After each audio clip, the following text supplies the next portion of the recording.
Amen. My name is Alice Warigia from Mikindani, and I'm here. Tuongeze sauti kidogo. Niko hapa kushuhudia ukuu wa Bwana sababu amenihurumia. He has shown me mercy. Amen. And I have 2 testimonies, and to be honest with you, I was very afraid of sharing them, and but God help me. The first one, in my family, we had a spirit of rejection. Wapi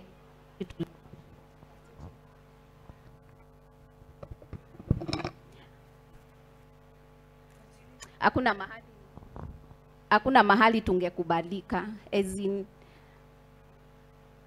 my parent, my uncles and my aunties wote ni matajiri, lakini sisi hawakuwa wanatukubali.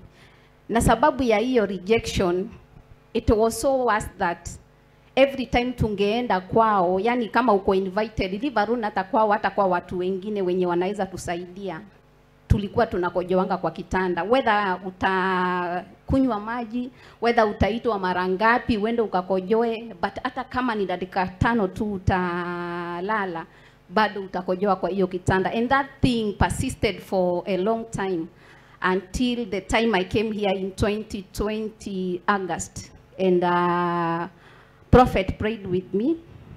I have never shared with him this testimony, but tulipona. In short, kwetu tulipona wote. I have never heard about it myself. I was experiencing it, and Mungu alinikomboa kabisa na nikapona. Amen. The second one, it's I don't know what I'm going to call it, but ni kitu imekuwa ikinisumbua kwa muda mrefu. I don't know whether my other sisters and brothers have been going through it. Lakini when I'm physically like this, me Alice, I'm okay, but when I sleep, mimi utongoza, whether I'm either a lesbian or in my spirit life, in my spiritual life, huwa natongoza I used to, because now I'm healed. Nilikuwa natongoza. That thing has gone on for how many years? Hey, it's a long time. It's a long time. Na nikajaribu kuomba through it, sikutoka, and I didn't know what was happening. One time, before ndio tukuje tufunge, ndio I had a dream. And that dream, because ni kitu nimekuwa nikiomba Mungu anitoe kwa hiyo kitu, but sikuwa naweza kutoka. So nikaletewa a dream ya kwamba kwetu nyumbani, and that thing was brought like nimeenda kwetu nyumbani kutembea, and then there is that another gentleman alifanyiwa hapa deliverance na Prophet. I don't remember that huge guy mwenye alikuwanga ni a man lakini ako gay, something like that. Yeah. Ako kwetu mkubwa, and then he's asking me, you think wewe ndio utanitoa huku? Sitoki. Akaniambia tutaona. Sasa nikakuja nikashare na Prophet, na tukakuwa tukiomba. Then tukakuja ile fasting ya 7 days. Nikaomba still, and it was on last week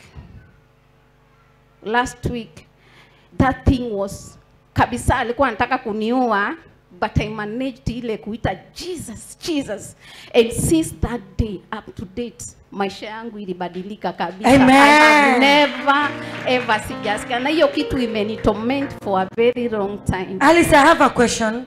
Has that thing ever tormented you in marital life? I think so because nimekwambia mimi nikiwa hivi physically kama Alice, I'm fine, but when I sleep in my spirit world, kazi yangu, the way huwa unasikia ati mtu ako na spiritual husband or spiritual wife, yani as husband anakuja kwako anakutongoza nini hizo vitu, now it's me who do them, yani mimi ndiye utongoza watu. And that thing yani mpaka ukiajiriwa kazi, hakuna kazi, nini, hujui maisha yako inaenda vipi. But I can tell you for sure, I have never even shared with no one. Hakuna mtu nishawahiambia, even my closest friend. Hakuna mtu anajua hiyo story. Nimekuwa tu nikipambana nayo polepole, lakini at finally Mungu amenisaidia. Amen. We shame the devil with the word of testimony. Do you have another testimony, madam? Another testimony ni kwetu nyumbani kule bara. By the time nilikuja hapa, that was in August 2020.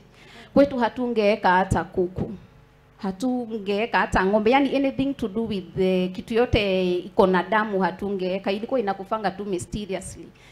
Sasa nikakuja na prophet tukaomba na yeye. Since that time kwetu hata nimeenda juzi was surprised kupata kuna kuku, kuna ng'ombe, kuna rabbits, kuna kitu, and I give God all the glory. Amen. First for helping my family, and two, sababu hiyo that spirit thing yenye nilikuwa naendea, it was an altar from my, yani ni kitu ilikuwa imetoka kwetu, and so I was suffering without knowing the origin ama ni nini ilikuwa. I thought it is me, nilikuwa nafikiria ni mimi, kumbe ilikuwa ni, and I thank God amenisaidia. Amen.